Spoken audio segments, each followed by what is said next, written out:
Master minds commerce చదవాలనుకునే 10th inter విద్యార్థుల తొలి ఎంపిక. నమస్తే రమగారు. నమస్తే జయ. రమగారు, మనకి వారాహి నవరాత్రులు మొదలవుతున్నాయి. మనము దసరా నవరాత్రులు చూస్తాం, తర్వాత వారాహి నవరాత్రులు. వీటిని ఏ విధంగా జరుపుకుంటాం?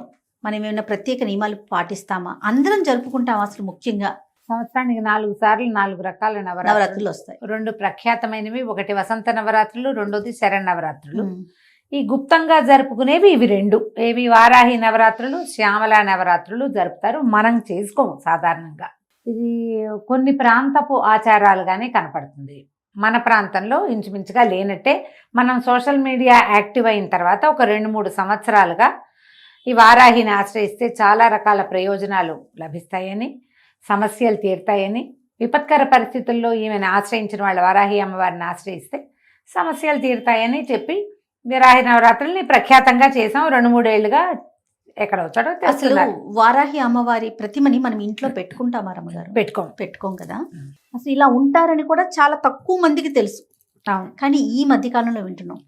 మొన్న ఫోటో ఫ్రేమ్స్ కోసం నేను షాప్కి వెళ్తే ఎన్ని రకాలుగా కనిపించాయోనండి.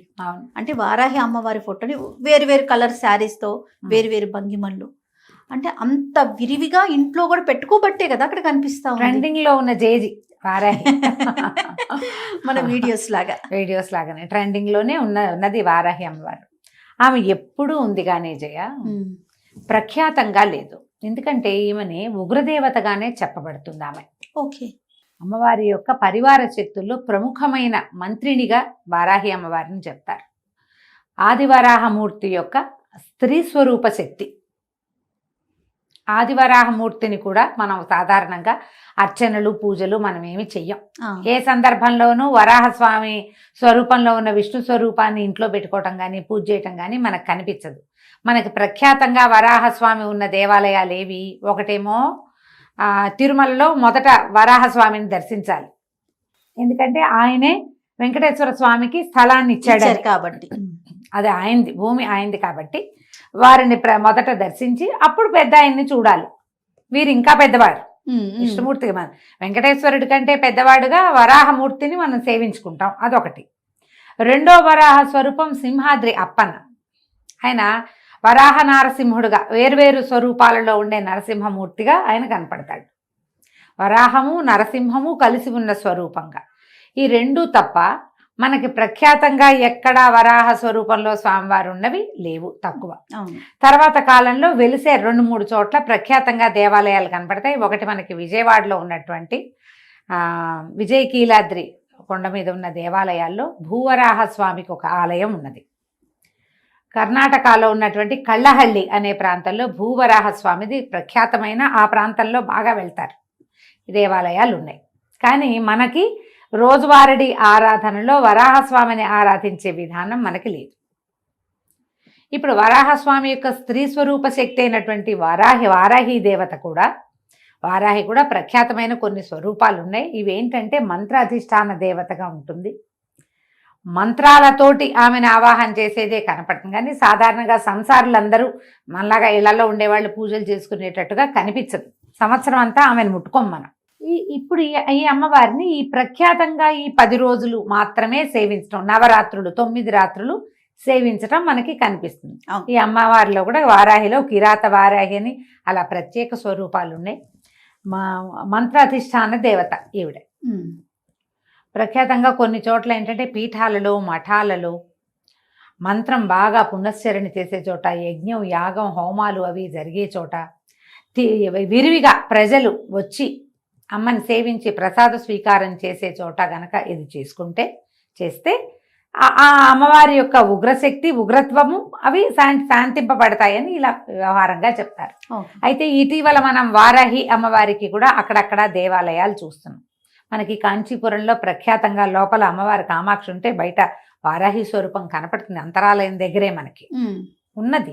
కానీ మనకి ఇప్పుడు దేవాలయాలే ఇప్పుడు మనకు కనిపిస్తున్నాయి. తిరుమలలో కూడా, తిరుపతిలో కూడా నేను వెళ్ళొచ్చాను, చెప్పాయి కదా. ఈ 2-3 చోట్ల అది పీఠానికి అనుబంధంగా ఉన్న దేవస్థానంగానే కనిపిస్తుంది. ఎలాగైనా ఎక్కడైనా కనపడితే నమస్కరించుకోవటానికి ఏ ఆటంకము లేదు. అంతే కదండి, నమస్కారం చేసుకోవచ్చు. ఒకవేళ ఏ దేవాలయానికైనా వెళ్ళినప్పుడు అక్కడ అర్చనాధికారులు జరుగుతుంటే అర్చనలో పాల్గొనొచ్చు, ఏమీ భయం లేదు, తప్పు లేదు, చెయ్యొచ్చు. అయితే ఈ ప్రఖ్యాతమైన ఈ 9 రోజులు చేసేటప్పుడు మనం కొంచెం చిన్న మెలకువతోటి వ్యవహరిస్తే సరిపోతుంది, చేసుకోవచ్చు. ఇప్పుడు ఇది ఉగ్రదేవతారాధనగా దీన్ని ఏం తీసేయాల్సిన పని లేదు, చేసుకోవచ్చు. ఈ చేయటం ఏమిటి, మనం ఎట్లాగో ప్రాణ ప్రతిష్ఠ చేసి విగ్రహాలు పెట్టి అంత గందరగోళంగా హైరాన్ పడద్దు. ఓకే, యాజ్ సింపుల్ యాజ్ చేసుకోవచ్చు, ఎంత సింపుల్గా అయినా. ఈ 9 రోజుల పాటు ఎక్కడి నుంచి మొదలైంది, ఇది ఆషాఢ శుద్ధ పాడ్యం నుంచి నవమి వరకు పూజ. పొద్దునైనా చేసుకోవచ్చు, రాత్రైనా చేసుకోవచ్చు. కాకపోతే ఈ వారాహి యొక్క శక్తి రాత్రి వేళల్లో ఎక్కువ ఉంటుందని, పగలు అమ్మవారు నిద్రిస్తుందని చెప్తారు. మేము తిరుపతిలో వెళ్ళినటువంటి అమ్మవారి దేవాలయంగా లేదది, అదొక పెద్ద మండపం లాగా ఉండి క్లోజ్ చేసి పెట్టారు. మేము అక్కడ లోపలికి వెళ్ళాక చూస్తూ మాట్లాడాం 2 వాక్యాలు. అక్కడ కూర్చున్న ఒక స్వామీజీ ఒక ఆయన జపం చేసుకున్నారు. అమ్మ మాట్లాడిపోకండి, అమ్మవారి పగలు నిద్రిస్తుంది, రాత్రిపూట అమ్మ మెలకువగా ఉంటుంది అని చెప్పారు. హైదరాబాద్లో కూడా 3-4 చోట్ల అమ్మవారు వారాహి ఉంది పీఠంలో. నేను చెప్పాను లాస్ట్ టైం, కుదిరిక ఉంటే వెళ్ళి రావచ్చు. ఈ సమయాల్లో మంచివి. ఇవి ప్రఖ్యాతమైన రోజులు. ఆమె యొక్క శక్తి ద్విగుణీకృతంగా ఉండుండొచ్చు, అందుకని చెప్తారేమో ఈ నవరాత్రులు అంటారు. చెప్తారు. ఈ 9 రోజులు మనం ఏం చేయొచ్చు, వారాహి అమ్మవారిది ఒక చిన్న ఫోటో పెట్టుకోండి. ప్రతిమలకి వెళ్ళొద్దు, కలశాలు పెట్టుకోవద్దు. దసరా నవరాత్రులు చేసినట్టుగా కలశాలు అక్కర్లేదు. మనం ఇవి పెడతారు కదా, దీపాలు పెడతారు, అఖండాలు అవి పెట్టుకోవాల్సిన అవసరం లేదు. సింపుల్గా చేసుకోండి. ఒక్క ఫోటో. మనం ఏంటంటే ఏదైనా ఆరాధన చదువుకునేటప్పుడు స్వరూపం కనబడుతుంటే మనకు ఒక సంతోషం, తృప్తిగా ఉంటుంది. ఇంత చిన్న ఫోటో పెట్టుకోండి చాలు, పెద్ద ఫోటో కూడా అక్కర్లా. ఏవైనా 4 ఎర్రని పువ్వులతోటి అర్చన చేసుకోండి. వారాహివి 12 నామావళి ఉంది, అష్టోత్తరం దొరుకుతుంది, 2-3 రకాల స్తోత్రాలు ఉన్నాయి. ఏదైనా ఒక స్తోత్రంతో ఆ స్తోత్రం చదువుకుని ఆ పువ్వులు సమర్పించి ఏదైనా నివేదన పెట్టుకోండి చాలు. ఇప్పుడు మీరు ప్రాణ ప్రతిష్ఠ చేస్తాము, ఉద్వాసన ఎప్పుడు చెప్పాలి, ఇలాంటి వ్యవహారాల్లోకి దిగదు.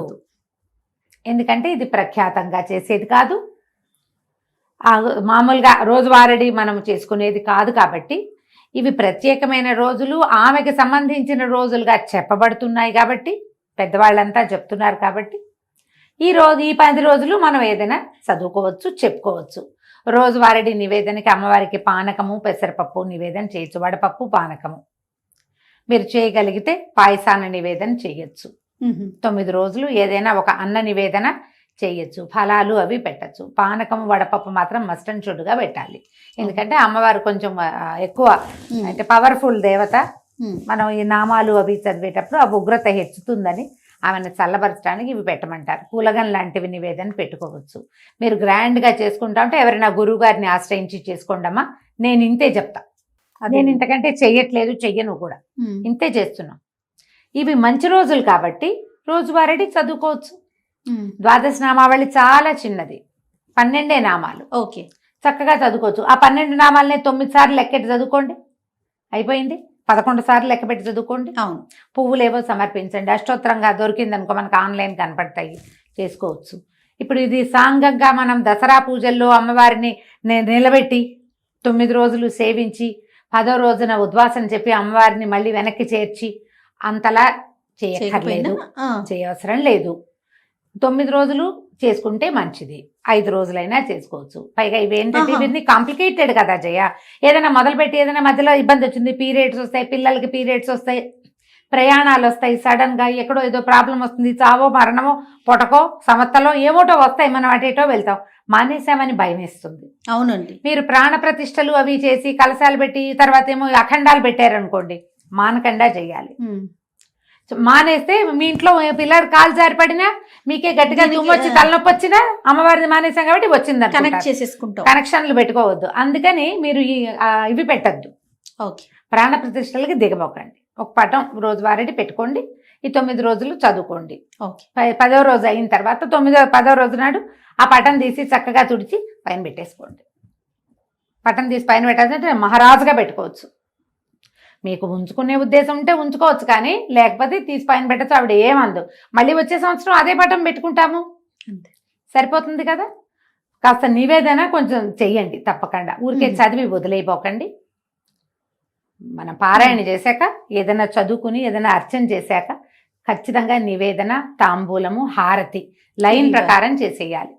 ధూపము, దీపము. మొదట దీపం పెట్టుకుంటాం, ధూపం చూపిస్తాం, ఏదో స్తోత్రం చదువుతాం, 2 పుష్పాలు సమర్పిస్తాం, నైవేద్యం చేస్తాం, హారతి, ఒక నమస్కారం, కంప్లీట్ అయిపోతుంది. మీరు రోజు రాత్రిపూట 9 రోజులు చేసుకోవచ్చమ్మా. ఇందులో భయపడేంత పెద్దది కాదు ఇది. ఇవి మనం చెయ్యం కాబట్టి చేయక్కర్లేదు, చెయ్యాలనిపించింది లక్షణంగా చేసుకోవచ్చు. ఇంత మాత్రం చెయ్యండి, ఏమీ భయం లేదు. ఈమె ఏంటంటే పరివార శక్తుల్లో ప్రబలమైన శక్తి. ఆవిడ తక్కువది కాదు, చాలా గట్టిది. ఇప్పుడు ఇంత గట్టి ఇది మనకి దేనికి అవసరం? ఆమెకు సరిపడా మనం చేయగలమా?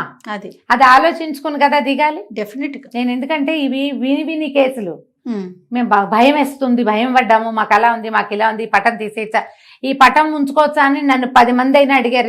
లాస్ట్ ఇయర్ వారాహి నవరాత్రుల తర్వాత ఆ పటం ఏం చెయ్యాలి, ఇన్ని రోజులు పూజ చేసాం, ఇప్పుడు లోపల పెడితే తప్పేమో. అనుమానాలు కదా రమ్మగారు, భయాలు కదా. భయం అయితే చెయ్యొద్దమ్మా అంటా నేను. భయపడితే చేయబోకండి. మామూలు మనం ఏ రోజువారీ ఏం చేసుకుంటామో అది చేసేసుకోండి, సరిపోతుంది. నేనైతే దాదాపుగా ఒక 4-5 సంవత్సరాలుగా ఈ వారాహి నవరాత్రులు ఎప్పుడైతే తెలిసిందో, 5-6 సంవత్సరాల క్రితమే తెలిసింది జయ నాకు. ఈ ద్వాదశ నామావళి చాలా సులువు.